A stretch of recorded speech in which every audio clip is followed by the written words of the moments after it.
No Papo de Crente de hoje eu trago um dos relatos mais surpreendentes já feito por um ex-padre. Ele vai contar tudo o que acontece por trás da batina de um padre.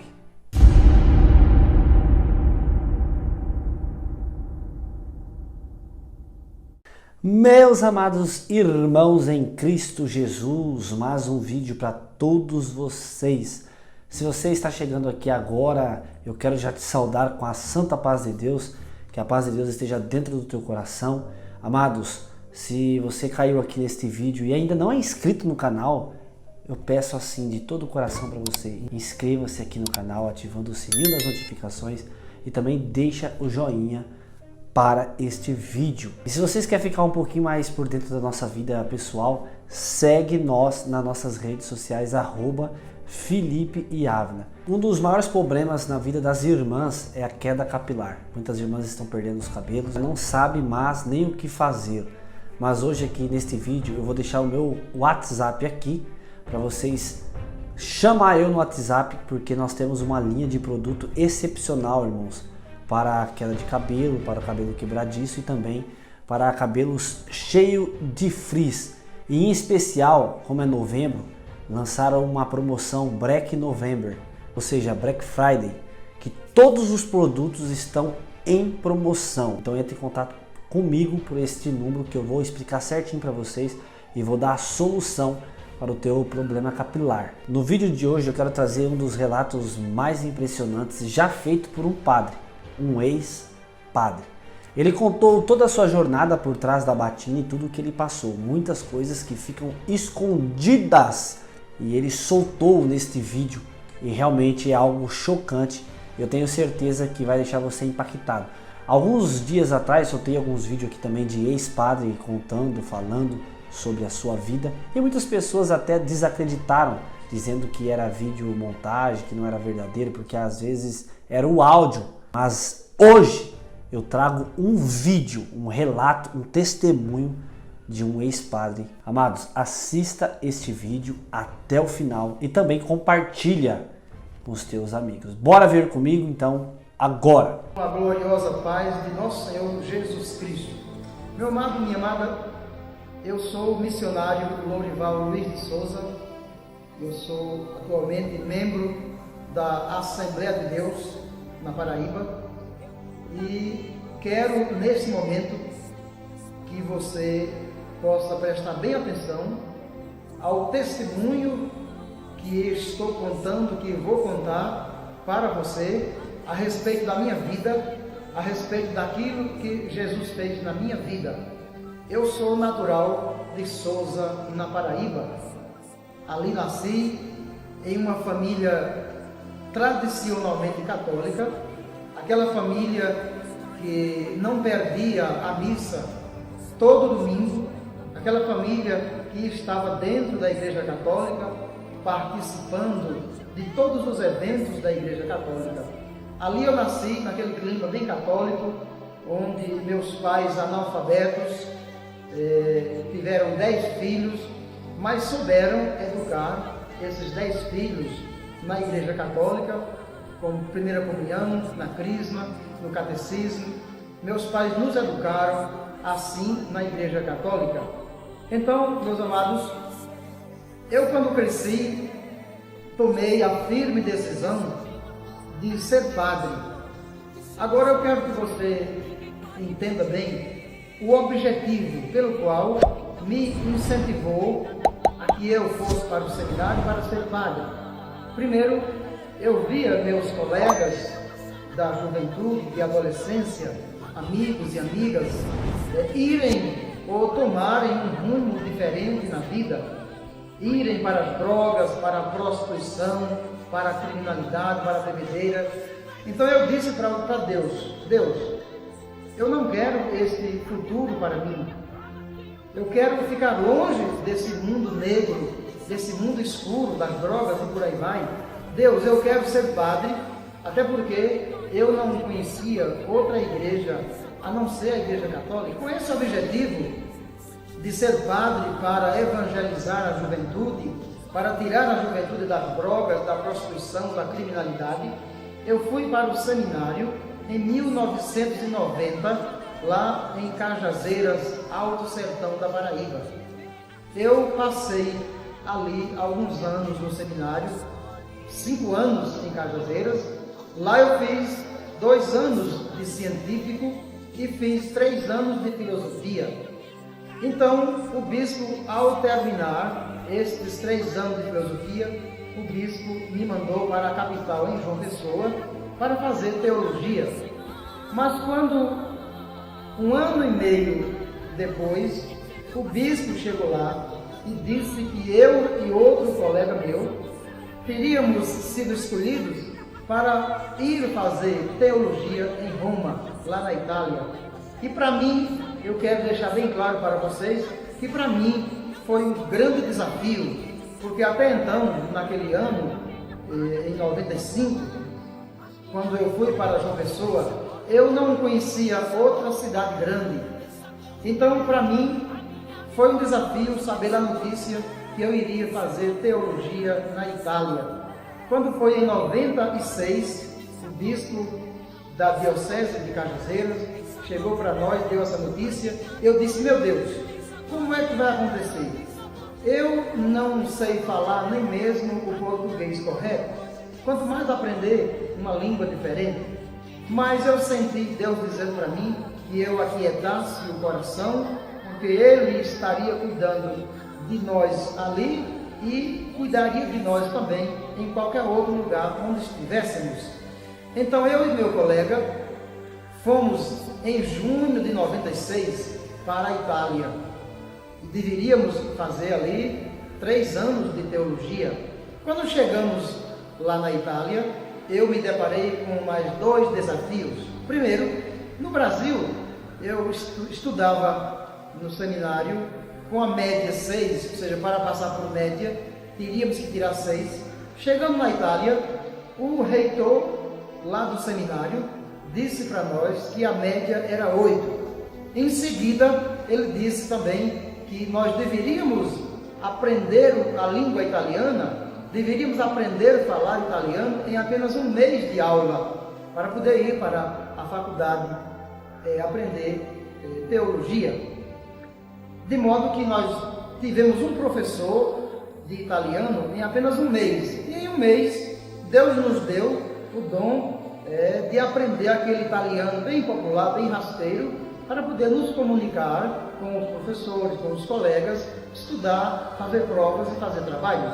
Então, em 1 mês, aprendemos qualquer coisa do italiano e serviu para nossos 3 anos lá na Itália, de 96 a 99. Lá, pertinho ali do Papa João Paulo II, na época, nós morávamos lá em Castelo de Guido, pertinho do Vaticano.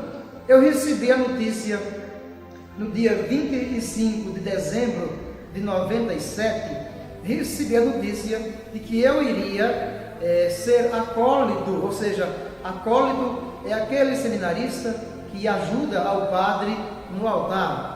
Hoje, praticamente, as igrejas usam a expressão coroinha para dizer aquela pessoa, adolescente ou criança ou jovem, que ajuda o padre no altar. Mas lá em Roma chama-se acólito. E eu fui escolhido com outro colega meu para ajudarmos na missa do dia 25 de dezembro de 97 com o Papa João Paulo II na missa da manhã. Então, depois da missa, nos levaram para ter um encontro bem rapidinho com o Papa João Paulo II, numa fila de mais de 100 pessoas esperando para falar com o Papa. Quando chegou a minha vez, eu emocionado, até porque é um privilégio, é uma alegria muito grande, é uma emoção grande. O seminarista ter um encontro com o Papa, coisa que é muito difícil, é quase impossível. Então chegou a minha vez, logo depois da missa, chegou a minha vez de ter um encontro com o Papa. E eu contei, aquele encontro durou apenas 20 segundos. O Papa me fez 3 perguntas. Ele me fez 3 perguntas em italiano. Ele me disse: "Come ti chiami?", ou seja, como você se chama? Como tu te chamas? Segunda pergunta, ele disse: "Da dove sei?", ou seja, onde você mora, de onde você é? E terceira pergunta, ele me disse: "Cosa tu vuoi?", Ou seja, o que é que você quer? O que é que você deseja? E eu disse ao Santo Padre o meu nome e de onde eu sou, e em seguida eu disse a ele que queria uma bênção para mim e para minha família. Então ele me deu a bênção e depois em seguida me deu um terço de Nossa Senhora de presente, e eu saí alegre, pulando de alegria de ter tido o privilégio de me encontrar com o Papa João Paulo II, aquele Papa bem expressivo, aquele Papa bem carismático, aquele Papa bem popular, missionário, e todo mundo queria falar com ele.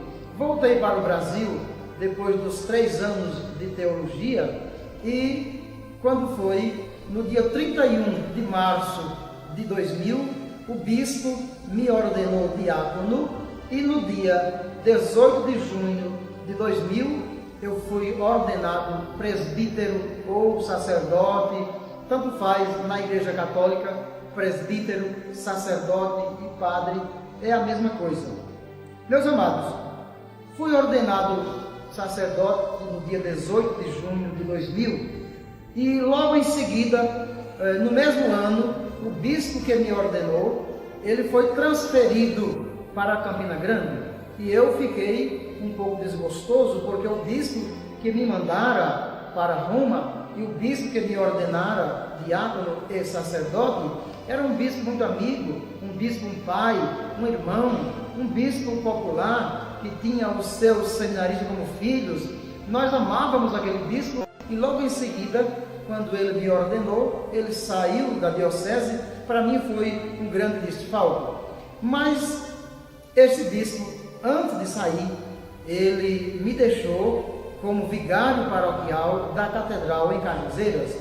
Para vocês terem uma ideia, vigário paroquial é o padre que não é o titular de uma paróquia, ele é o auxiliar do administrador paroquial. Então, o administrador é o titular, é aquele que tem todos os poderes econômicos na paróquia, e o vigário paroquial é o que auxilia, é o que ajuda ao administrador, mas não tem poderes econômicos na paróquia. Ali, eu estando na catedral como auxiliar, eu tinha uma boa amizade com o padre, o administrador, um grande amigo, que também foi o meu professor de psicologia lá em filosofia em Cajazeiras.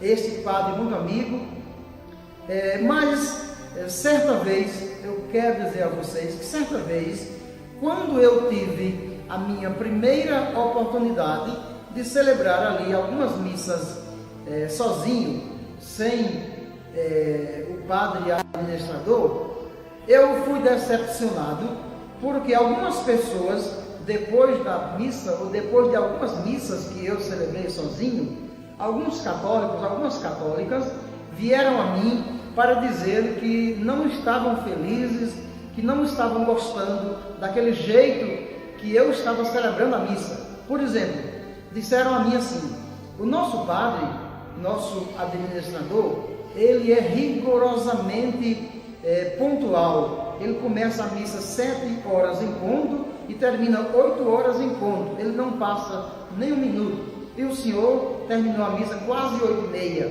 E disseram a mim: nós não aguentamos 1h30 de missa, é cansativo demais.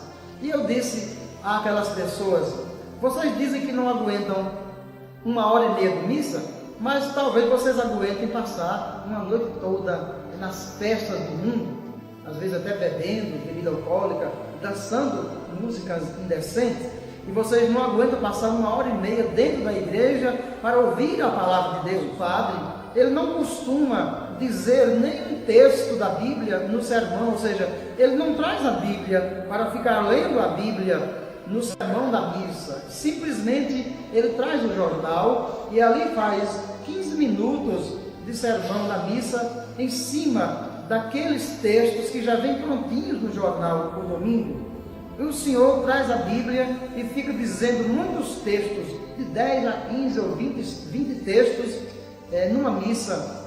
Isso não dá, padre. A gente fica cansado de ouvir tantos textos da Bíblia e a gente fica confuso. Então, meus amados, nesta época, eu disse ao bispo que que já não era mais o que me ordenou, o bispo já era outro que tinha chegado. Eu disse a ele, também era um bispo muito bom, um pai, um amigo, um irmão. Eu disse a ele que não estava feliz ali onde eu estava e queria sair dali. Então o bispo, muito prudente, muito amigo, ele me colocou em 2 paróquias, em 2 cidades também da Paraíba. E ali naquelas minhas 2 primeiras cidades, onde eu já era administrador paroquial, eu tive alguns desafios. Não só nessas 2 cidades em que eu fui o administrador paroquial, mas em todas as cidades por onde eu passei, quero dizer aos amados, que eu passei 10 anos como sacerdote, e nesses 10 anos eu passei em 8 cidades. Algumas eu era vigário paroquial e em outras eu era o administrador paroquial. Mas desde as primeiras cidades na Paraíba, onde eu fui, seja vigário paroquial, seja administrador, eu tive alguns desafios. E quero dizer aos amados alguns desses desafios que eu tive. Primeiro, eu cheguei certa vez para celebrar a Paixão do Senhor, numa sexta-feira da Paixão, na Semana Santa. Os amados sabem que nesse dia da sexta da Paixão não há missa em nenhuma igreja católica do Brasil e nem no mundo, e nem no sábado durante o dia, no sábado santo. Na quinta-feira acontece a Santa Ceia ou Lava-Pés, depois da missa acontece a adoração ao Santíssimo Sacramento, na sexta-feira, às 3 da tarde, acontece a celebração da Paixão do Senhor, e no sábado, somente à noite, é que tem a missa da Vigília Pascal. Mas eu cheguei na sexta-feira da Paixão para celebrar e a igreja estava vazia. E eu perguntei, meu Deus, o que é que está acontecendo? Que a igreja hoje está vazia? Hoje é um dia grande para a igreja católica, para os católicos, e eles não vieram à celebração. Então eu celebrei ali, um pouco com desgosto, com mágoa, com decepção dos católicos, e quando fui saindo para a casa paroquial, vinha chegando uma multidão de homens, mulheres, jovens e crianças, e eu disse àquela multidão, vocês perderam a celebração, eu já terminei, chegaram atrasados, mas disseram a mim, padre, nós não viemos para a celebração, nós viemos para fazer a procissão com o Senhor morto depois da celebração. E eu disse àquele povo, os meus católicos, vocês não vão fazer procissão com o Senhor morto, nem hoje e nem nunca mais, porque vocês perderam a celebração, que é a coisa mais importante. Então disseram a mim assim, padre, então o senhor vai ter que explicar para nós por que está proibindo de fazer uma procissão com o Senhor morto, se é tradição da igreja. Eu disse àquele povo, vocês venham para a missa domingo, que eu vou explicar para vocês por que eu estou proibindo. Então eu, na casa paroquial, eu preparei uma folha de ofício com aquilo que eu queria dizer aos católicos na missa do domingo. Mas quando chegou a hora do sermão, que eu peguei a minha folha que iria começar o sermão, eu escutei Deus dizer para mim, eu não sabia que era Deus falando para mim, mas aquilo me inquietando e pedindo para eu guardar, como quem queria dizer, guarde a sua folha, porque você não vai dizer nenhuma palavra das que você preparou. Eu vou falar por você, apenas você abra a Bíblia e a boca e eu vou falar por você. Meus amados, então eu me deparei subitamente com o texto de Lucas, capítulo 24, versos de 5 a 6, ali onde diz, o anjo diz às mulheres que foram ao túmulo para ver o corpo de Jesus, ele diz na Bíblia Católica, ele diz, por que vocês estão procurando entre os mortos aquele que está vivo? Não está aqui, ressuscitou, como disse. E eu dizia para os meus católicos, por que vocês ficam querendo fazer procissão com o Senhor morto, se o nosso Deus está vivo? O nosso Deus, aleluia, na pessoa de Jesus Cristo, Ele morreu, que ele foi sepultado, mas olha o túmulo vazio. As escrituras estão comprovando que o túmulo está vazio. As mulheres receberam essa notícia do anjo e foram consoladas. E eu dizia, então não adianta fazer procissão com o Senhor morto, representando a morte ou o enterro de Jesus, se ele está vivo. Deus me deu o segundo texto naquela noite ou naquele dia para eu pregar para os católicos. Hebreus capítulo 9, verso 13 e 14, onde diz nas entrelinhas que naquele tempo do Antigo Testamento era o sangue de touros e bezerros que, aspergidos sobre o povo, purificava e santificava o povo dos seus pecados. Mas agora é o sangue de Jesus que nos lava a consciência das obras mortas para servirmos a um Deus vivo. Com esses dois textos, naquela ocasião, eu tentei evangelizar o povo da minha igreja, daquelas minhas duas igrejas primeiras, para que nós não fizéssemos mais procissão com o Senhor morto, porque o nosso Deus estava vivo. Mas naquela ocasião, eu não estava pregando contra as imagens de escultura. Naquela ocasião, eu não estava direcionando a minha pregação contra as imagens de Nossa Senhora ou dos santos de modo geral. Eu só estava dando uma resposta ao povo, porque o povo perdeu a celebração, que era a coisa mais importante naquela ocasião. Então, meus amados, foi interessante que a maioria daquele povo, dos católicos daquele tempo, que me ouviram pregando naquela noite, naquela paróquia, não quiseram saber desse sermão e ficaram com raiva de mim. Por quê?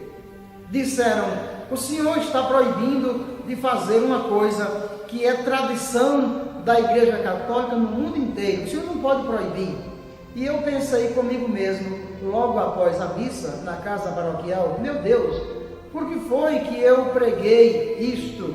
Por que foi que eu direcionei este sermão proibindo os meus católicos de fazer a procissão com o Senhor morto, se é tradição da igreja? Mas eu não tive nenhuma resposta da parte de Deus. E meu segundo desafio, ou os desafios a seguir que eu vou agora contar para vocês, foram os seguintes. Eu comecei a ter uma certa atitude na paróquia, de proibir os meus católicos, de proibir as pessoas da minha paróquia de fazer a festa do padroeiro ou padroeira, colocando bebida alcoólica em uma banda para tocar aquela música do mundo. Eu cheguei a dizer aos católicos nas minhas igrejas, eu não quero mais fazer esse tipo de festa na igreja católica, porque eu estou percebendo que Deus não se agrada desse tipo de festa, onde a gente está misturando o santo com o profano, a coisa pura com a impura. E para ter uma base, para dar uma resposta aos católicos do porquê que eu não estava querendo fazer a festa do padroeiro com bebida e música do mundo, eu usei a Bíblia, Isaías capítulo 1, versos do 13 ao 15, onde Deus diz assim: ofertas vãs são incenso abominável, não posso suportar falsidade e solenidade. Vossas luas novas e festas, minha alma as detesta. Elas são para mim um fardo, estou cansado de carregá-lo. Quando estendeis vossas mãos, desvio de vós os meus olhos. Ainda que multipliqueis a oração, não vos ouvirei. E eu disse naquela ocasião para os meus católicos que se nós, eu, o padre, com as comissões, as pastorais da igreja, fizéssemos aquele tipo de festa profana, Deus não estaria ali no meio. Porque eu dizia, Deus não está onde está o pecado, porque Deus não se mistura com o pecado. Eu li mais alguns outros textos referentes a estas coisas que eu já falei, para direcionar o meu sermão, para proibir de fazer festa profana. Então eu li, expliquei e preguei Isaías capítulo 28, versos de 7 a 9, onde Deus diz assim: sacerdote e profeta ficaram confusos pela bebida, divagaram sob o efeito da bebida. A quem ensinará ele o conhecimento? A quem fará ele entender o que foi dito? Eu dizia para os católicos: como é que nós, sendo sacerdotes, queremos aconselhar as pessoas a não beberem bebida alcoólica, a não se embriagarem? Como é que nós temos autoridade para aconselhar alguém a deixar de beber, se nós fazemos esse tipo de festa com bebida alcoólica? Até alguém que já tinha deixado de beber, quando vê o padre fazendo esse tipo de festa, pregando eu na minha igreja, quando vê o padre fazendo esse tipo de festa, vai dizer: se o padre que sabe tudo faz a festa colocando bebida alcoólica e música do mundo, logo não é pecado. Aí a pessoa volta a beber novamente. Alguém que queria deixar esse vício, quando vê o padre fazendo na igreja esse tipo de festa, vai ter um incentivo a continuar bebendo. Eu li também, meus amados, Isaías capítulo 5, verso 11, que diz assim: ai daqueles que madrugam cedo para correr atrás das bebidas fortes. Ezequiel capítulo 22 e verso 26, que diz assim: os seus sacerdotes violam a minha lei e profanam os meus santuários. Não fazem a diferença ou a distinção entre o sagrado e o profano, e não ensinam ao povo a diferença que há entre o impuro e o puro. E Deus diz: e eu sou profanado no meio deles. Meus amados, quando eu li estes textos e expliquei para o meu povo católico, o povo católico não aceitou, o povo católico não compreendeu. O povo disse a mim que não era normal o padre proibir de fazer tal festa, porque é tradição da igreja. E em um dia apenas do ano em que os católicos se encontravam para festejar o padroeiro, para a confraternização, não era pecado fazer aquele tipo de festa. Mas eu disse ao povo: você está dizendo isso, ou vocês estão dizendo isso para mim, porque vocês não leem a Bíblia, porque vocês não conhecem a Bíblia. Preste atenção naquilo que eu vou ler agora para vocês, que foi o que eu li nas minhas igrejas, pregando para o meu povo. Oséias, capítulo 4, versos do 6 ao 10. Preste atenção, o que é que Deus diz? Meu povo será destruído por falta de conhecimento, porque tu rejeitaste o conhecimento, eu te rejeitarei do meu sacerdócio. Porque esquecestes a lei do teu Deus, eu também me esquecerei dos teus filhos. O verso 7. Quanto mais numerosos se tornaram, tanto mais pecaram contra mim. Mudarei sua glória em vergonha. Eles se alimentam dos pecados do meu povo e anseiam por sua falta. Como ao povo, assim acontecerá ao sacerdote. Eu o castigarei por seu mau procedimento e farei recair sobre ele as suas obras. Comerão, mas não se fartarão. Vão se prostituir, mas não se multiplicarão, porque abandonaram a Javé para se entregarem à prostituição. Meus amados, eu preguei este texto nas minhas igrejas, onde eu fui sacerdote, explicando para o povo que mesmo que o povo não fosse a favor de mudar a festa do padroeiro, mas eu iria conversar com o bispo para a gente mudar, porque Deus não estava se agradando daquele tipo de festa. Amós diz assim: eu transformarei as vossas festas em luto e os vossos cânticos em lamentações. Preste atenção no que Deus, aliás, no que Jesus disse na Bíblia, em Mateus capítulo 21, verso 13, e em João capítulo 2, versos 16 e 17. Disse ali Jesus, quando entra no templo e vê, ao invés de pessoas orando, pessoas adorando a Deus, ele vê pessoas vendendo, comprando, trocando, e era uma bagunça, e gente jogando jogo de azar, por aí vai. No templo, Jesus faz um chicote e expulsa todos do templo e disse: está escrito, a minha casa será chamada casa de oração, mas vós a convertestes num covil de ladrões. Eu disse ao meu povo católico, eu não quero fazer a festa profana com bebida alcoólica e música do mundo, porque Deus, se ele chegasse, se ele voltasse, se acontecesse o fim do mundo, em plena festa do padroeiro, nós bebendo e dançando música do mundo, naquela bagunça, arrematando galinha, Deus não iria gostar. Talvez nós não fôssemos arrebatados para o céu, porque Jesus não iria gostar daquela situação. Quando a Bíblia diz, prestem bem atenção, meus amados, na primeira carta de Paulo aos Coríntios, capítulo 6, versos do 9 ao 10, só para resumir, a Bíblia diz que os adúlteros, os criminosos, os ladrões, os idólatras e os bêbados não herdarão o reino de Deus.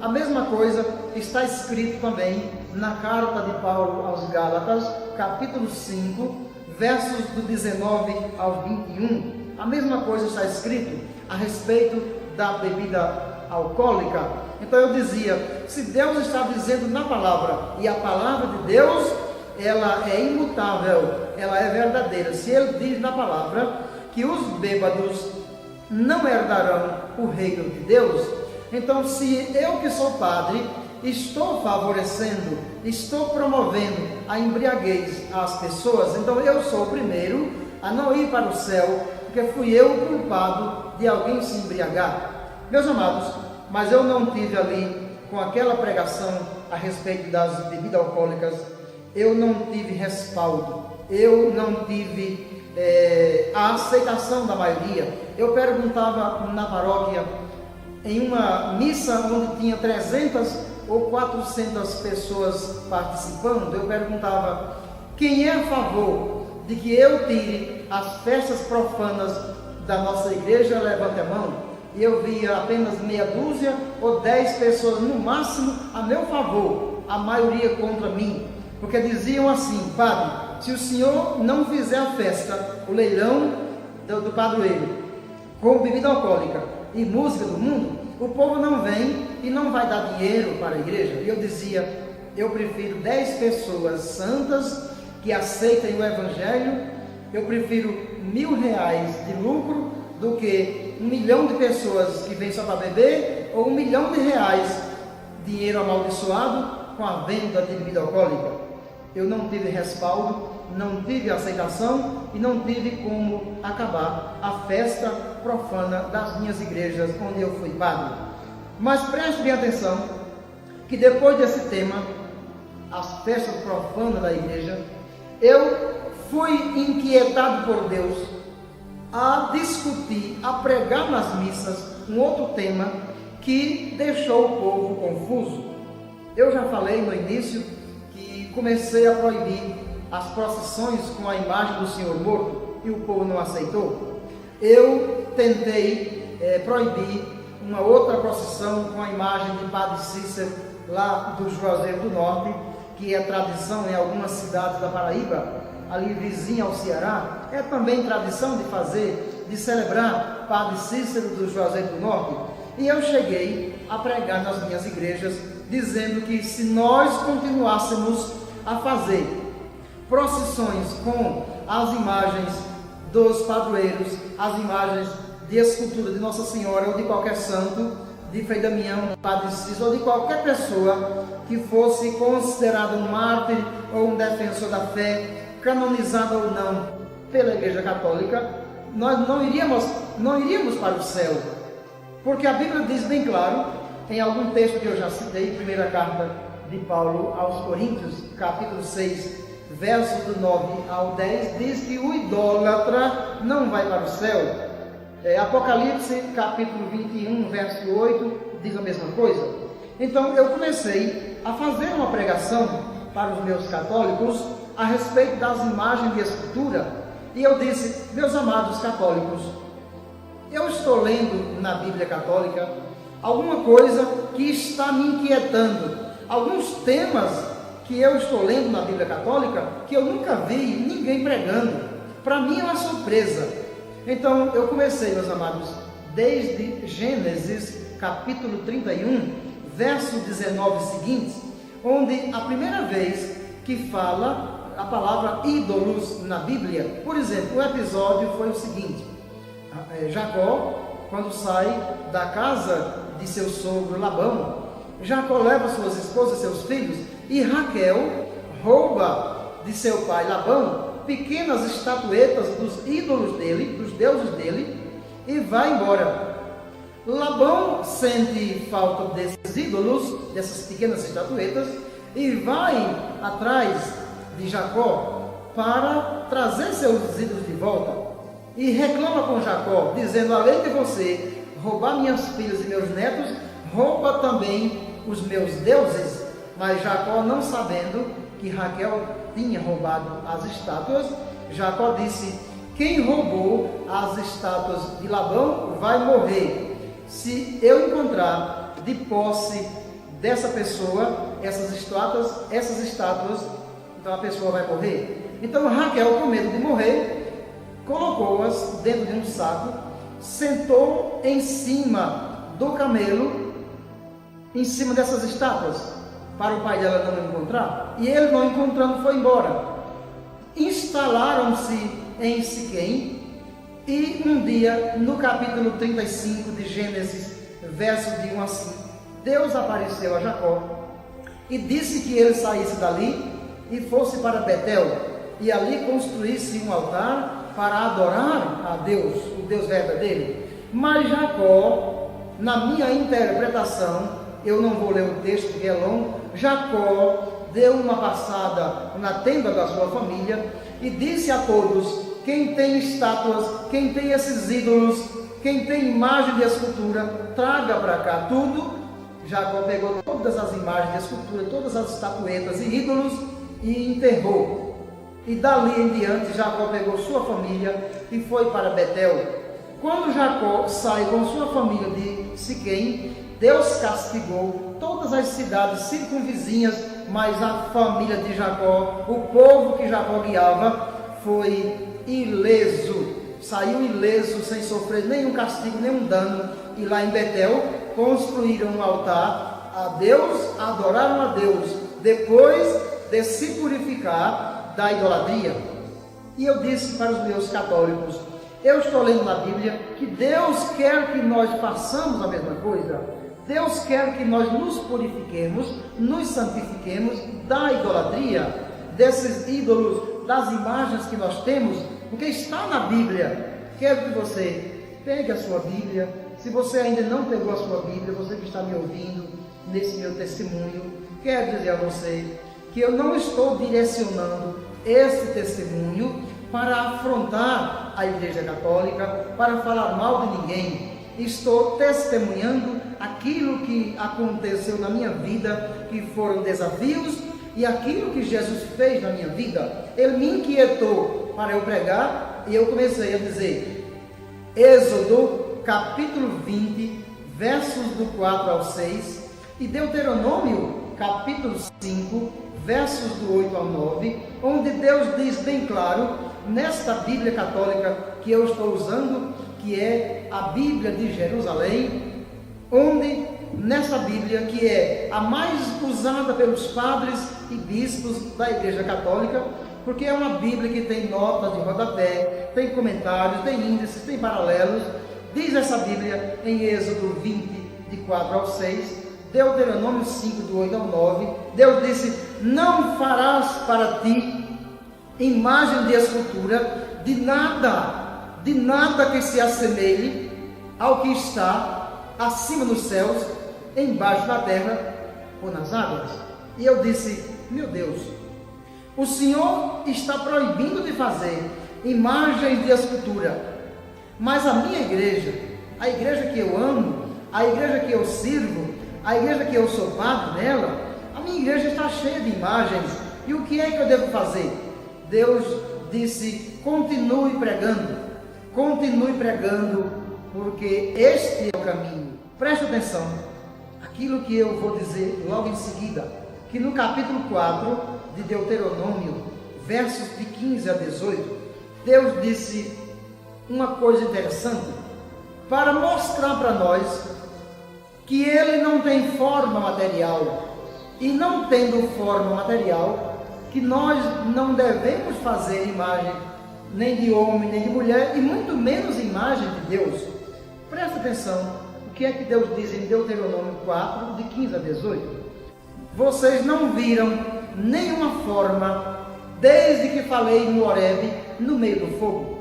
Por isso, vocês não devem se perverter, fazendo imagem de escultura, figura nenhuma, nem de homem nem de mulher, para resumir a história.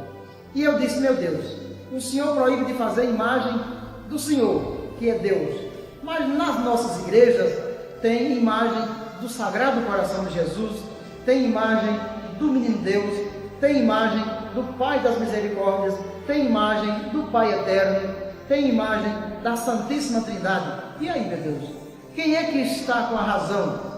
É a Bíblia, que é palavra do Senhor, ou a minha igreja na sua tradição?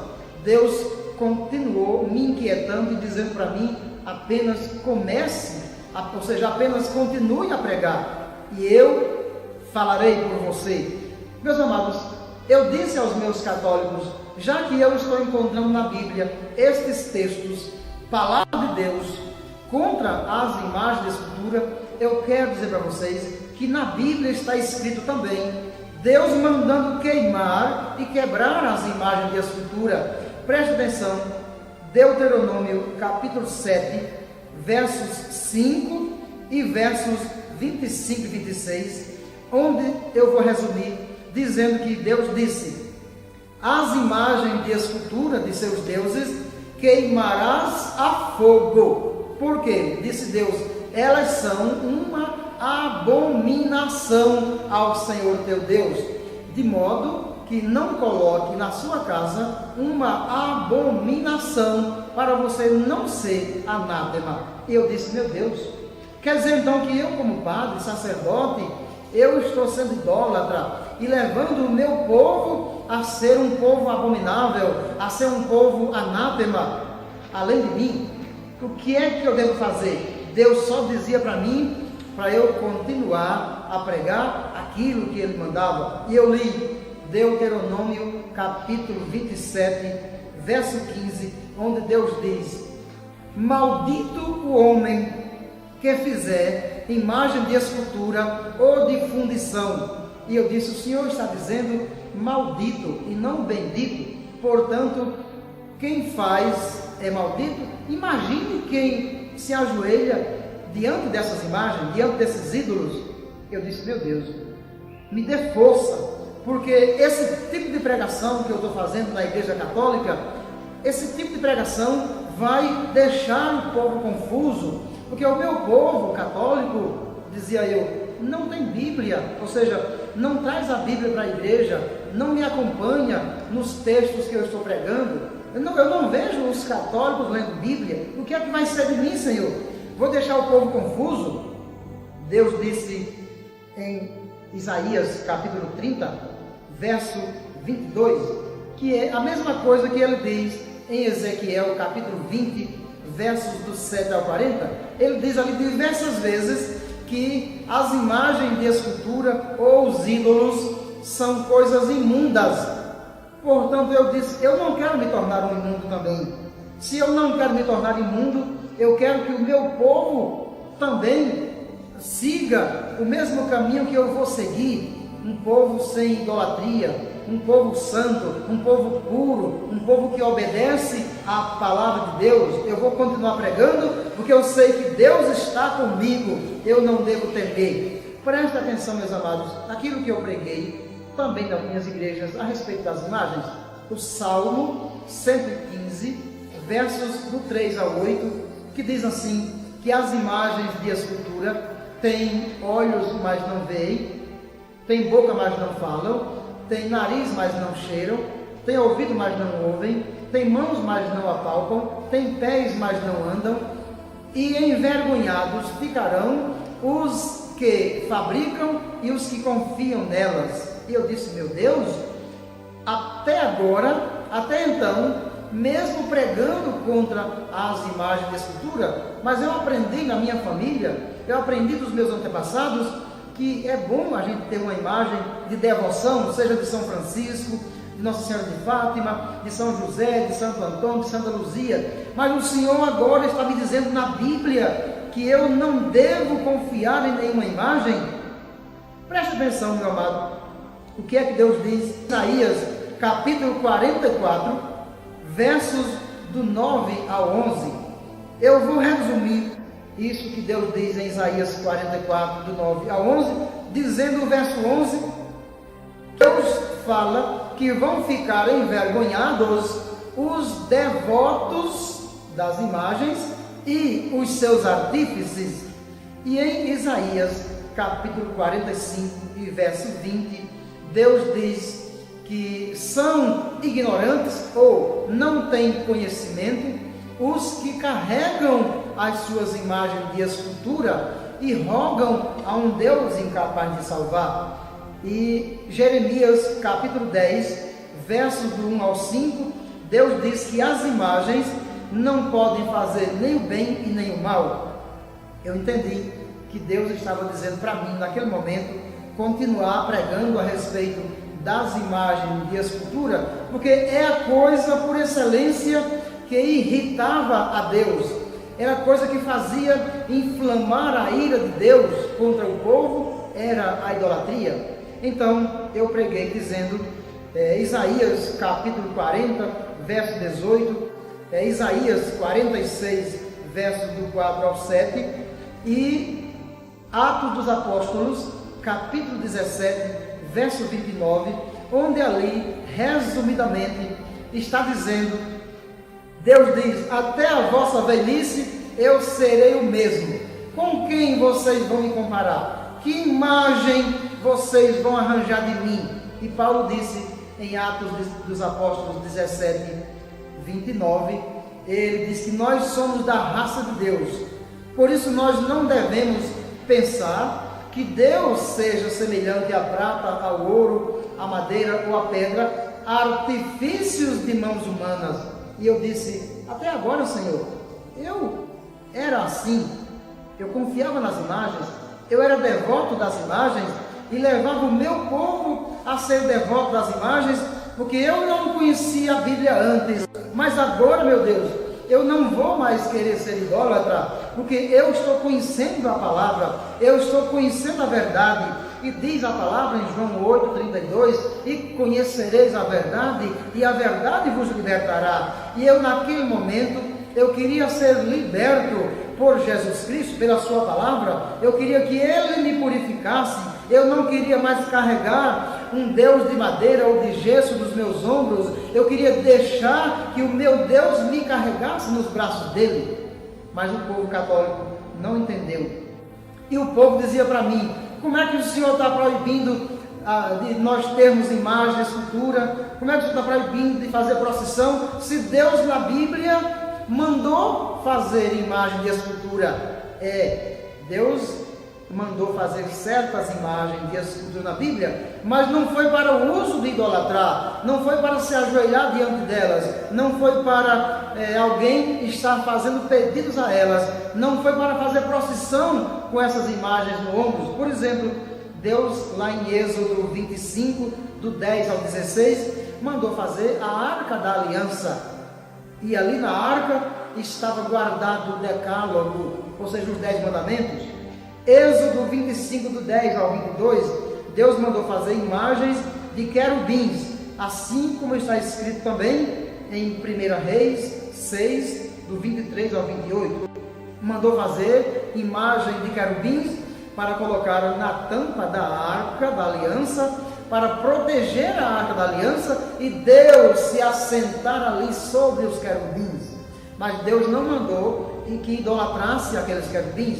Deus não mandou que as pessoas saíssem fazendo pedidos, acendendo velas para os querubins.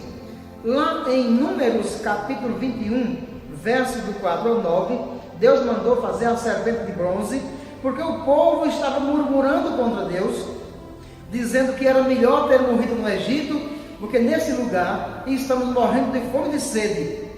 Deus aí castigou o povo com cobras venenosas, e o povo se arrependeu e clamou a Deus pela intercessão de Moisés. Então Deus disse a Moisés: faça uma serpente de bronze e coloque em uma haste.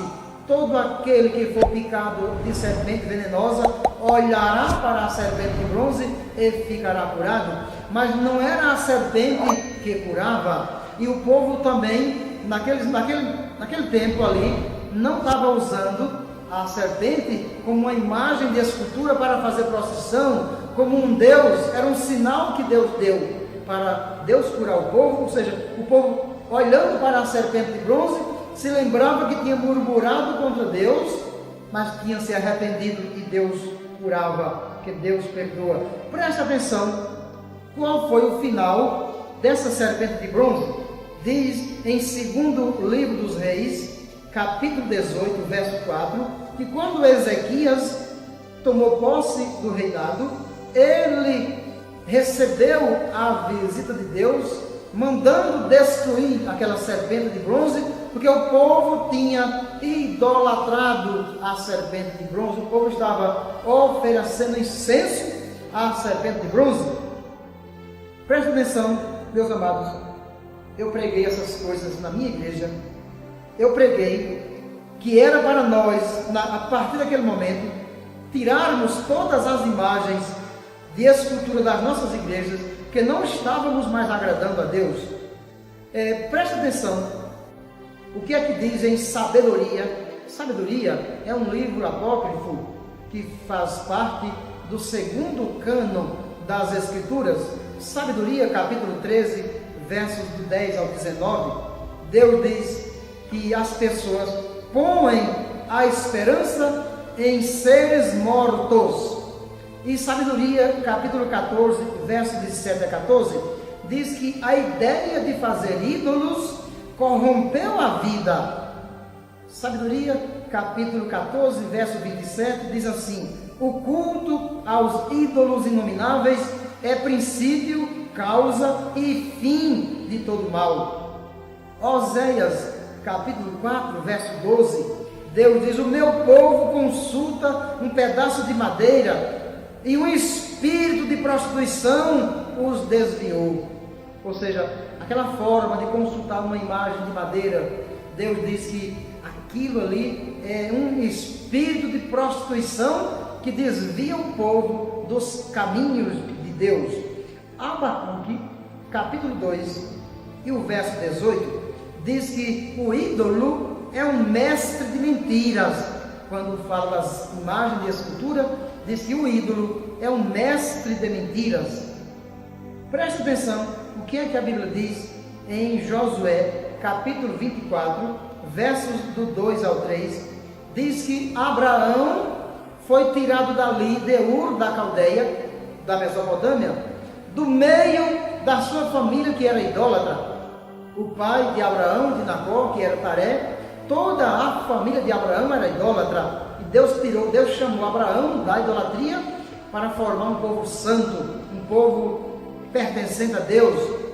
Judite, que é um outro livro apócrifo, que faz parte do 2º cânon das Escrituras, no capítulo 5, Judite, do versículo 5 ao 8, ela também fala de Abraão e sua família, que eram idólatras, mas Deus os tirou de lá da idolatria para ser o povo santo, para adorar o único Deus.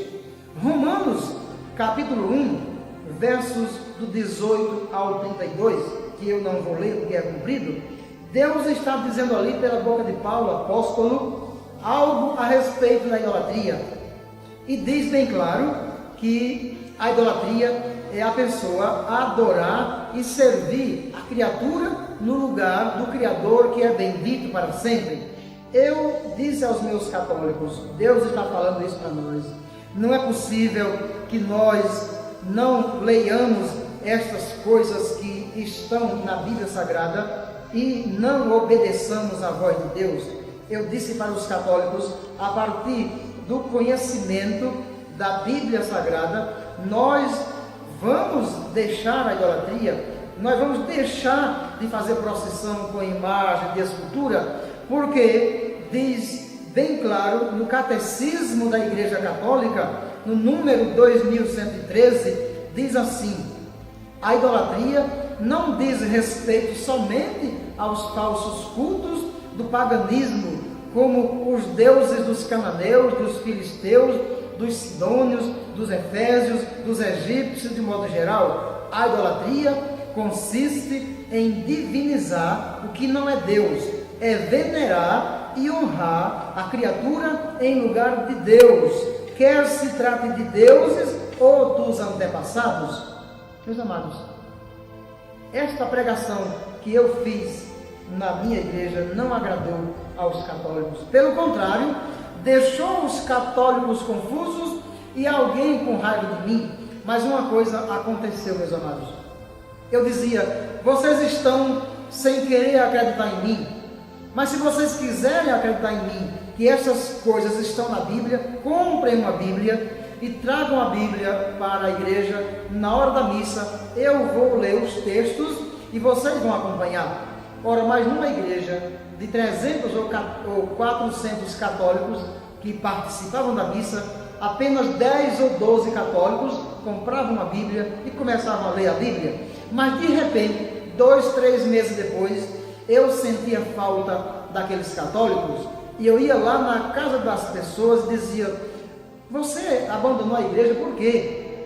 A pessoa dizia para mim: padre, eu agora sou crente. O senhor não sabia não? Não sabia não. Por quê? Padre, o senhor pregou a verdade para mim. Eu comprei uma Bíblia, comecei a ler a Bíblia, eu conheci a verdade e a verdade me libertou. Padre, agora eu troquei o terço pela Bíblia. Padre, eu troquei agora as imagens de escultura por Jesus. Padre, eu agora não carrego mais um Deus de madeira ou de gesso nos ombros. Agora é o meu Deus que me carrega nos seus braços. Eu não volto mais para a sua igreja. E o Senhor precisa também fazer a mesma coisa se o Senhor quiser ir para o céu. Eu ficava decepcionado. Eu não gostava daquela atitude. Eu ia para casa sem ter nenhuma resposta a dar aos católicos. Meus amados, ficava triste. É verdade que eu ficava triste. Mas eu começava a ler mais a Bíblia. Eu dizia para Deus: eu quero descobrir que mistério é este, que segredo é este. E quando a pessoa começa a ler a Bíblia, já sai da igreja católica e torna-se crente. Então, que segredo é? Deus disse a mim para ler mais a Bíblia, e eu encontrei em Mateus capítulo 22 e o verso 29. Deus disse: errais por não conhecer as Escrituras e nem o poder de Deus. Porque Paulo disse em Romanos 1,16: eu não me envergonho do Evangelho. Sabe por quê? Porque esse Evangelho é poder de Deus para a salvação de todo aquele que nele crê. E eu comecei a ler mais a Bíblia, com mais afinco, com mais seriedade, e pregando aquilo que eu estava lendo na Bíblia, sem medo, porque mesmo que alguém viesse falar contra mim, mas eu tinha um respaldo, e o meu respaldo era a palavra de Deus. O meu respaldo era dizer: está na Bíblia aquilo que eu estou pregando contra as imagens de escultura, contra as festas profanas, está na Bíblia. E se você quiser fazer alguma coisa contra mim, primeiro você vai ter que fazer com Deus, porque a Bíblia não fui eu que escrevi, a Bíblia não é palavra minha. E as pessoas saíam com raiva de mim, mais ainda, sem ter nenhuma resposta. As pessoas saíam confusas, e eu dizia: pelo menos, se vocês querem crer naquilo que eu estou pregando, comprem uma Bíblia e comecem a ler a Bíblia. Mas também algumas dessas pessoas, mesmo com raiva de mim, quando começavam a ler a Bíblia, de repente 6 meses depois já se tornavam crentes e me encontravam e diziam: o Senhor estava certo, agora o Senhor também tome a decisão de deixar a idolatria, se o Senhor quiser ir para o céu. Os católicos disseram a mim Padre, o senhor falando mal das imagens de escultura dos nossos santos e santas, o senhor está falando mal de Nossa Senhora e Rainha do Céu, a Mãe de Deus. Eu disse, olha, para vocês, quem é Maria e quem são os santos? Disseram a mim, eles são nossos intercessores.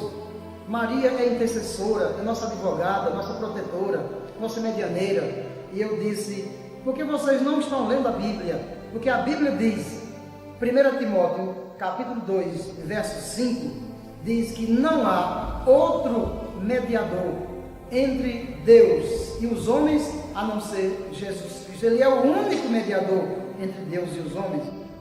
Romanos 8,34 diz que Jesus é o intercessor entre nós e Deus.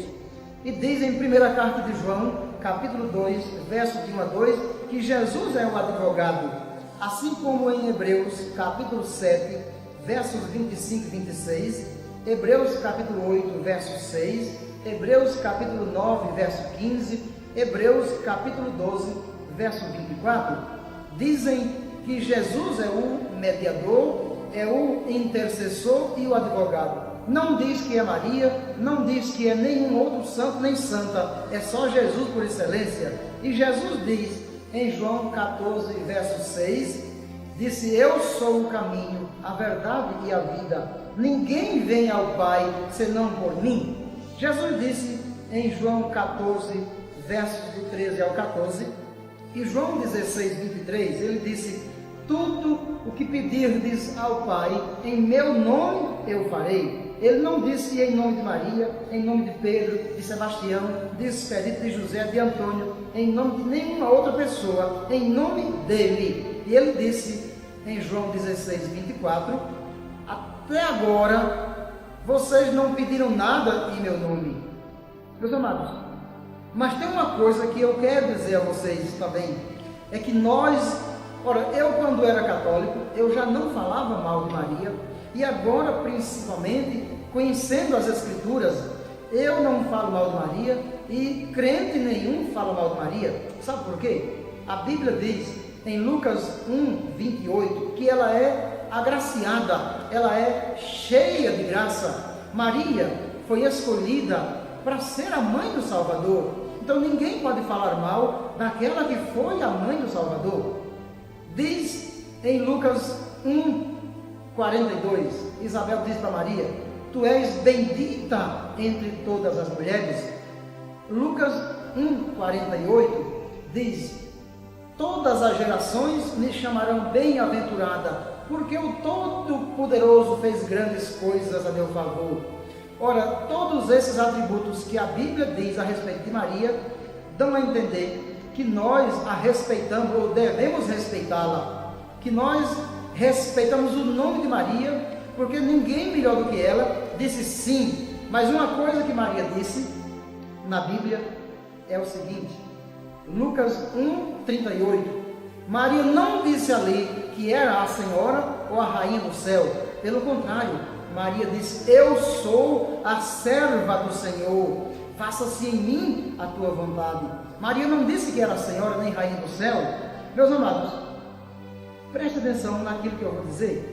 Tem um mandamento de Maria na Bíblia que nós devemos obedecer. João 2, de 1 a 11, as bodas de Caná da Galileia, Maria vai a Jesus e pede que ele faça alguma coisa pelo povo da festa, pelos donos da festa, para não passar vergonha. Maria, naquele esquema de ir a Jesus e pedir, ela estava intercedendo pelos donos da festa. Mas olhe, preste atenção no que foi que ela disse.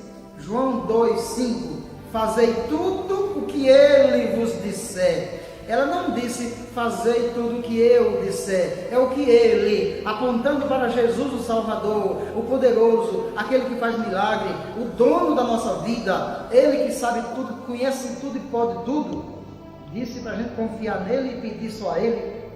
Meu Deus, que coisa maravilhosa.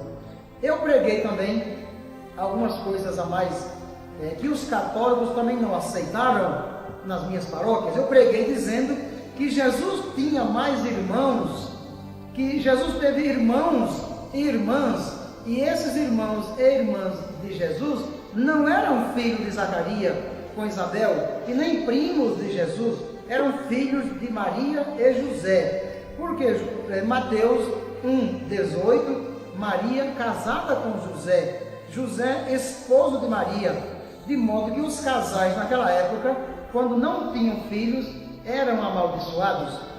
Mas preste atenção, o que é que a Bíblia diz? Mateus 12,46 fala dos irmãos do Senhor, Mateus 13, 55, 56 e Marcos 6, 3, diz ali os textos: ele não é o carpinteiro, filho de Maria e de José? Seus irmãos não são Tiago, José, Simão e Judas, e suas irmãs não moram entre nós? De modo que Jesus não tinha só irmãos, ele tinha também irmãs. A Bíblia diz, quem quer vai conferir também no Evangelho de João, capítulo 7, versos do 2 ao 5, que fala dos irmãos do Senhor que não acreditavam nele. Jesus, de fato, ele é o Filho único, o unigênito do Pai. João, capítulo 1, versos do 14 ao 18, João, capítulo 3, versos 16 e 18, diz que Jesus é o Filho único do Pai. Mas Lucas, capítulo 2 e verso 7, diz ali o texto que Jesus é o primogênito de Maria. E Maria deu à luz o seu primogênito. E primogênito significa o primeiro dos muitos filhos que ela teve. E não tem mal algum em Maria ter tido filhos com José, porque eles eram casados. Diz em Mateus capítulo 1, verso 25, José não a conheceu até o dia em que ela deu à luz, de modo que depois do dia, José conheceu Maria e eles se tornaram pais de outros filhos. Diz ali, Jeremias capítulo 7, versos 16 e 18, e Jeremias 44, versos do 16 ao 30, a respeito do título de Rainha do Céu. A Bíblia diz que Deus conversa com Jeremias e manda Jeremias alertar o povo para que não continuasse mais a oferecer incenso e tortas à Rainha do Céu. Do contrário, Deus iria exterminar o povo. Meus amados, só para ter uma ideia, que Maria nunca reclamou para si o título nem de Senhora e nem de Rainha do Céu, que são títulos que não existem na Bíblia. Eu preguei quando o povo vinha para mim e dizia: o Senhor está desprezando os nossos santos e santas que intercedem por nós, porque eles morreram na amizade com Deus, mas se tornaram santos para estarem junto de Deus no céu e interceder por nós. E eu disse, está na Bíblia, João capítulo 3, verso 13, Jesus disse: ninguém subiu ao céu a não ser aquele que desceu, o Filho do Homem. Na Bíblia está dizendo, em Eclesiastes capítulo 9, versos 5, 6 e 10, nós os vivos ao menos sabemos que vamos morrer, mas os que já morreram nada sabem, não têm conhecimento e nem ciência de nada, e não participam mais de nada do que existe debaixo do sol. Jó, no capítulo 7, versos 9 e 10, ele diz: como a nuvem que passa, quem já morreu não volta. Isaías 26, 14 diz: os mortos não reviverão, tu destruíste toda a tua memória. Jó 14, do 10 ao 21, diz que quem morreu não volta e não percebe nada. Segundo o livro de Samuel, capítulo 12, versos 22 e 23, Davi, quando estava com o filho dele morto, alguém disse para ele: você, quando a criança estava doente, você fazia jejum e orações, ficava triste, e agora você come, bebe, se alegra. Davi disse: a criança já morreu. Enquanto ela estava viva, eu estava orando para Deus torná-la para mim. Mas agora que ela morreu, não tem mais nada a fazer. Eu é que irei a ele, mas ele não voltará mais a mim. Meus amados, presta atenção, aquilo que eu preguei, dizendo aos meus católicos, olha, não tem nenhuma explicação, não tem nenhuma satisfação, não tem resposta para nós darmos pelo que nós fazemos. Ou seja, nós conhecemos a Bíblia, nós conhecemos o que Deus proíbe na Bíblia, mas nós não obedecemos a Deus. Por exemplo, outro tema que nós não obedecemos a Deus é a respeito do casamento. Deus, Gênesis capítulo 1, versos do 26 ao 28, Deus diz que fez o homem à sua imagem e à sua semelhança, abençoou o homem e a mulher e disse: sede fecundos, enchei a terra e multiplicai. Deus disse para Adão e Eva para serem pais de homens e mulheres, para encher a terra. Gênesis 2, 18 ao 24, Deus disse: não é bom que o homem esteja só, vou fazer-lhe uma auxiliar. Quero dizer a você que Deus ainda quer que o padre, o sacerdote ou o bispo, que são homens, Deus quer que eles também tenham a sua companheira, porque está dizendo lá na primeira carta de Paulo a Timóteo, capítulo 3, versos do 1 ao 13, e está dizendo que quem aspira ao episcopado, boa coisa deseja. Por isso, o episcopo, que é o bispo da Igreja Católica, está dizendo na Bíblia que deve ser casado com uma única mulher e ter qualidades. Para resumir, se você quiser ler, leia na primeira carta de Paulo a Timóteo, capítulo 3, versos do 1 ao 13. Tem que ter aquelas qualidades, tem que ser irrepreensível, não pode ser violento, nem briguento, nem dar água ao vinho. Tem que saber governar bem a sua própria casa e seus filhos, porque quem não souber governar a sua própria casa não vai saber cuidar da igreja de Deus. Então, a mesma coisa que diz do bispo, diz do diácono.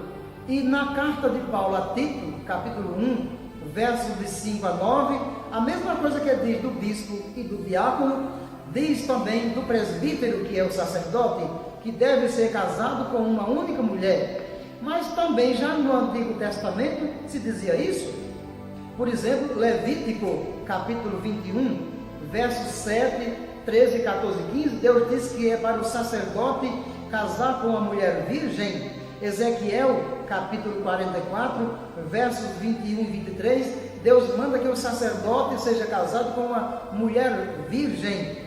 Meus amados, mas essa pregação não agradou aos meus católicos e eles começaram a me perseguir mais ainda. Perseguir assim, no sentido de dizer a mim: o senhor está errado, nós aqui estamos certos, porque nós não adoramos as imagens, o senhor está pregando errado, nós só prestamos um culto de veneração às imagens. Mas eu disse: até isso está na Bíblia. Mateus capítulo 4, verso 10, Lucas capítulo 4, verso 8, diz: adorarás ao Senhor teu Deus e só a Ele prestarás culto. Está dizendo na Bíblia que até culto se deve prestar só a Deus e não às imagens de escultura. Sabe por quê, meus amados? Diz a Bíblia em Sabedoria, capítulo 14, verso 18, e capítulo 19 de Atos dos Apóstolos, versos do 23 ao 27, que a ambição do artista foi que promoveu o culto aos ídolos.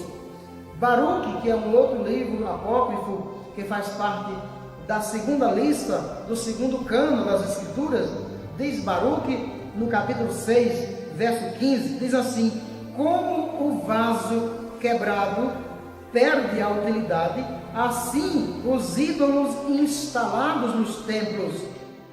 Meus amados, prestem bem atenção que os católicos, quando me ouviam pregar sobre isso, diziam assim: padre, o senhor não pregue mais sobre isso não. Sabe por quê? Se o senhor quiser ser crente, se o senhor quiser sair, saia, mas nós vamos ficar na Igreja Católica, porque é tradição da Igreja Católica.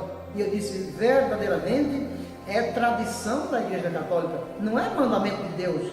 Porque Deus diz lá em Isaías, capítulo 29, verso 13, Jesus fez uma releitura desse versículo, dizendo lá em Mateus, capítulo 15, verso do 3 ao 7, e Marcos, capítulo 7, verso do 7 ao 13. Ele disse: esse povo me honra com os lábios, mas o coração está longe de mim, porque o que ensinam são doutrinas humanas. Vocês invalidam, desprezam o mandamento de Deus por causa das vossas tradições. E eu disse: eu vou continuar pregando essas coisas, porque Deus me manda pregar. Deus disse que eu não posso ler a Bíblia e pregar outra coisa, ou seja, tirando alguma coisa da Bíblia ou acrescentando, porque está escrito em Deuteronômio, capítulo 4, verso 2, capítulo 13, verso 1, e Apocalipse, capítulo 22, versos 18 e 19, que não devemos tirar e nem acrescentar nenhuma palavra às que já foram escritas neste livro, para que Deus não acrescente as pragas descritas nesse livro. Portanto, o que nós lemos, nós pregamos, porque é a verdade. Meus amados, eu preguei também dizendo que eu não queria mais ser sacerdote. Sabe por quê? Porque eu encontrei na Bíblia mais de 50 vezes, nos capítulos Mateus, capítulo 26 e 27, Marcos, capítulos 14 e 15, Lucas, capítulos 22 e 23, João, capítulo 11, capítulo 19 seguintes, mais de 50 vezes nesses capítulos, que foram os sacerdotes que armaram ciladas e armadilhas contra Jesus, foram os sacerdotes que pagaram a Judas 30 moedas de prata para prender Jesus, foram eles que condenaram e mataram a Jesus. E eu dizia: eu não quero mais ser sacerdote, porque foram eles que mataram Jesus, e eu não quero fazer parte de uma raça dessa que matou a Jesus. Mas eu dizendo isso, não estou falando mal de você no século 21, que é sacerdote. Era eu pregando para os meus católicos naquele tempo. Meus amados, e eu disse também: eu não vou mais batizar crianças pequenas de braço, porque as crianças, elas são inocentes, elas não têm pecado, e diz a Bíblia em Marcos capítulo 1, verso 4, que o batismo de João era para o arrependimento dos pecados, e criança não tem pecado para ser batizada. Criança não tem como ouvir a palavra, criança não tem como entender, não tem como crer, e não tem como pedir o batismo. Diz em Marcos capítulo 16, versos do 15 ao 16, Jesus disse: ide por todo mundo e pregai o Evangelho, e quem crer e for batizado será salvo. A criança, ela não tem como ouvir, não tem como raciocinar, não tem como se arrepender, porque não tem pecado. E como é que vai crer se não tem o uso da razão? E diz a Bíblia que é primeiro para ouvir o Evangelho. Romanos 10, 17, diz a palavra que a fé vem pelo ouvir, e ouvir a palavra de Deus. A criança não pode ter fé, não tem o uso da razão. Como é que vai crer na palavra? Isso é coisa do adulto. O adulto que tem pecado se arrepende, crê no Evangelho, Marcos no Evangelho, se arrepende e depois pede o batismo. Mas, meus amados, pregando essas coisas que eu preguei, meus católicos não acreditaram em mim. Aqueles poucos que compravam a Bíblia e começavam a ler a Bíblia, tornavam-se crentes, porque diziam que tinham descoberto a verdade, e a verdade que é Jesus tinha libertado. E eu disse: eu estou em crise, não quero mais ser padre. E foi aí quando eu disse a Deus: Deus, eu estou em crise, porque eu estou lendo essas verdades na Bíblia, e eu não quero mais acreditar na tradição da Igreja Católica. Eu quero ser crente, eu quero fazer parte de uma igreja que leia a Bíblia e pregue a Bíblia do jeito que ela está. Então eu decidi, no dia 29 de abril de 2009, eu decidi, depois ouvindo um programa de rádio do pastor lá da minha cidade de Souza, ouvindo um programa de rádio, a Bíblia no Ar, pastor Alexandre Duarte da Costa, um programa onde o evangelho verdadeiro era pregado, um programa em que o pastor, pregando, não atacava ninguém, não condenava ninguém. E eu disse, eu quero conhecer esse pastor, eu quero conhecer essa igreja que prega o evangelho dessa maneira e vive. Conheci o pastor Alexandre Duarte da Costa, lá de Souza, e esse pastor me levou à sua igreja, e ali eu aceitei, no dia 29 de abril do ano passado, aceitei ao meu Salvador, Jesus Cristo, o único Salvador. Não há outro nome, Atos 4,12, dado aos homens debaixo do céu, pelo qual devamos ser salvos, só em Jesus Cristo. Eu decidi, naquele momento, largar a idolatria, largar a batina, deixar de carregar uma imagem de escultura nos ombros, chamada de Deus ou de santo, para deixar Deus me carregar nos braços dele. Aí o pastor Alexandre me aceitou como membro da sua igreja, me levou para a capital, João Pessoa, e ali eu fiquei sob os cuidados do pastor presidente José Carlos de Lima, que me aceitou lá na igreja como membro, como filho seu espiritual. Ali cuidou de mim durante muitos meses, e eu me sentia tão bem, como hoje me sinto tão bem na Assembleia de Deus, uma Assembleia de Deus que tem pastores que pregam a verdade, que tem pastores que não medem esforços para evangelizar, tem pastores que se doam a sua vida por inteiro para levar o Evangelho de Jesus Cristo. E eu disse, eu quero fazer parte dessa igreja que doa a própria vida, mas prega o Evangelho e vive o Evangelho verdadeiro. Depois que Jesus me salvou, Ele me deu também de presente a esposa, uma ex-freira, que também se converteu na última cidade onde eu estive. A freira se converteu, Deus me salvou e nos uniu depois da nossa conversão. Nós não tínhamos caso nenhum, eu nem muito menos tinha pego na mão dessa freira antes. Deus me deu de presente como esposa essa freira, e hoje somos casados.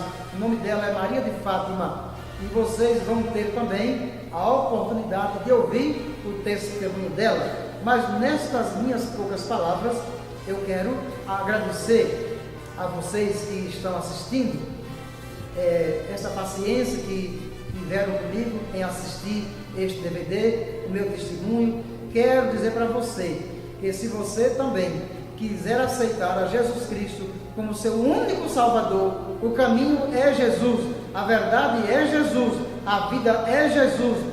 Sem Jesus não chegaremos ao céu. Meus irmãos, esse testemunho, eu confesso a todos vocês que, para mim, não é apenas um simples relato, mas é algo que é transformador. Aquilo que Deus fez na vida desse irmão foi transformador. E nós devemos refletir, amados, pois será que realmente estamos tendo uma conexão divina com o Criador? Ou até mesmo, será que estamos servindo a Deus de uma forma correta? Pois na palavra de Deus, desde o Velho Testamento, sempre foi abordado a idolatria como uma abominação. Quantos povos foram destruídos por adorar deuses sem ser o Criador? Então, nós devemos ter uma reflexão dentro da nossa mente. Aqui nós não viemos para falar mal de uma igreja ou de outra, mas nós devemos nos atentar e refletir se nós realmente estamos adorando o Criador. Quantos que estão adorando imagens, adorando deuses feitos de barro, deuses feitos de pedra, deuses feitos de cimentos, e estão esquecendo de adorar a Deus, o Criador de todas as coisas. Ele nos criou, Ele nos deu o fôlego de vida, então nós devemos adorá-lo com todo o nosso ser. Que esse relato possa deixar uma reflexão a todos nós. Amados, vamos se atentar para nós não cometer os erros que o povo lá no passado cometeu e está sofrendo até o dia de hoje. Deus abençoe você que assistiu esse vídeo comigo, compartilha, inscreva-se aqui no canal, fiquem com Deus e até o próximo vídeo, se Deus quiser.